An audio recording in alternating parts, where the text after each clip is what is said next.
Hey guys, in this video I will show you how you can install native mod in GTA 5 Enhanced. So without further ado, let's get started. First of all, you need to open a browser and then you just need to write native mod menu and click the link that says gta5-mods.com, right? And then download the mod, press download here and save it to your computer.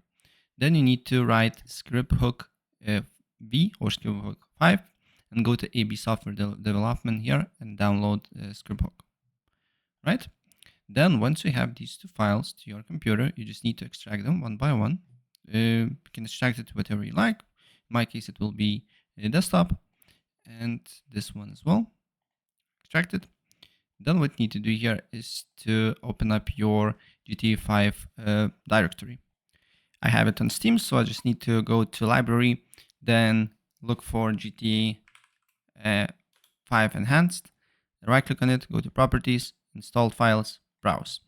And then you need to open up files that you just downloaded. Scripthook, you need to open up Scripthook, then you need to go to bin, then you need to select these files here. First file is RGS, then your file native trainer, Scripthook, and X input. Do not select the input.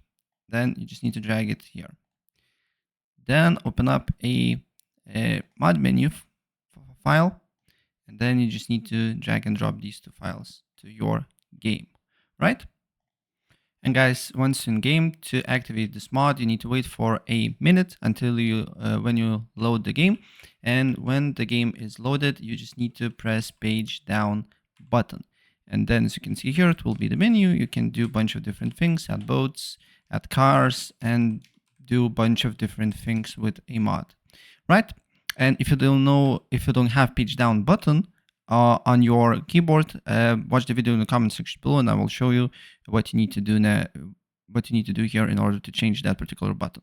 So yeah, that's basically it. If I help you out, please press like and subscribe for more. Take care. Bye.